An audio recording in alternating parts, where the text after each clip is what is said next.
But when he saw this happen, question arises. What did he think of those who did it?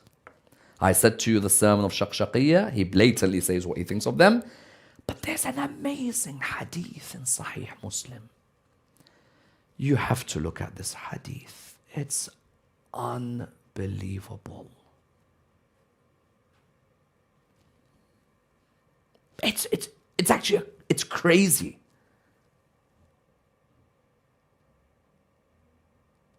This hadith is just unreal. Now we're talking Bukhari and Muslim are famous texts.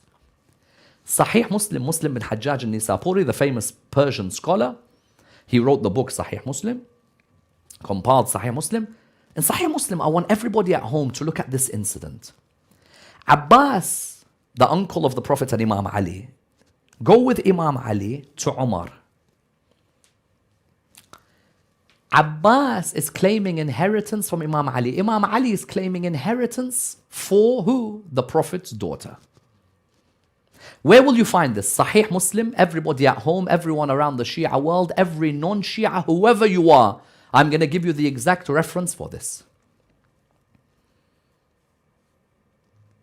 Sahih Muslim, and it's in the section of Al-Jihad was-Siyar.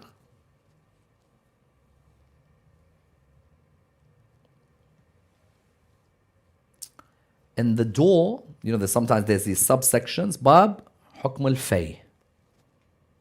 Kitab al-Jihad was-Siyar, Bab Hukm al-Fay. The section of Jihad and the expeditions, the battles, the discussion of the allowances, expenses, what is to be given from what's booty of war. We agree? Abbas has a claim against Imam Ali for inheritance.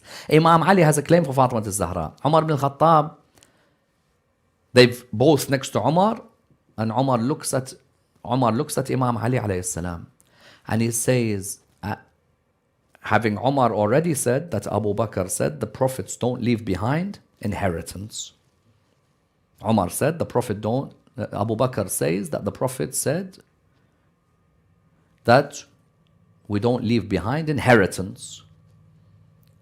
And then Umar looks at Imam Ali and says, and I know your opinion of him. This is in Sahih Muslim.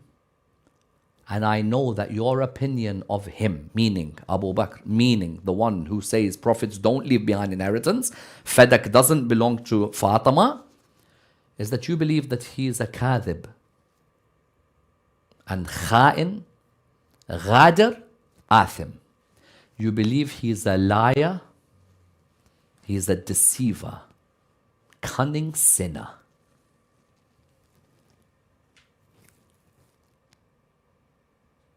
Is this a Shia book? Not Shia. It's not Shia at all. Sahih Muslims, no way Shia. Umar ibn al-Khattab is telling Imam Ali, and your opinion of the first Khalifa is that, and everybody at home can go and read this. Because sometimes people might say to me that you Shia this, you Shia, the companions loved each other. Then why is Umar admitting that Imam Ali's opinion of the first Khalifa was that he was a lying, cunning, deceiving, and this is not my words, just in case someone might take this and say that this is your words. This is Sahih Muslim in the section of Jihad was Siyar, Bab Hukm al-Fay. Go tonight, I want everybody to read it. It says, and your opinion of him is that he's a lying, deceiving, cunning sinner. When Imam Ali says all of this, then if I am somebody who's accused of having problems, then you've got to explain to me how Muslim allows for this discussion. Muslim then believes that Imam Ali alayhi salam, this is what he believed of those who took the helm at Saqifah. That what you did at Saqifah to me proves lie, sin, cunning, deceit. Therefore, anyone who now comes and says, but you know, our Imam never had a problem with anybody, so how do you explain that hadith?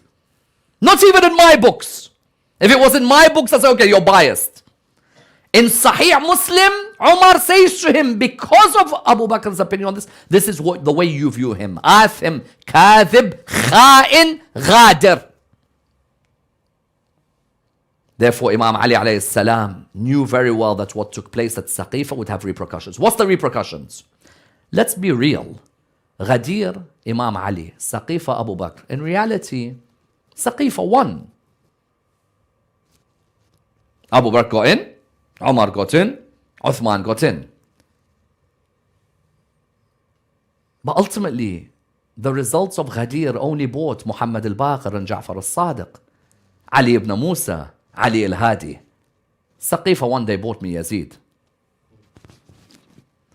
This is a huge point. What Saqifa did is it allowed anyone to have a chance to be president of the states.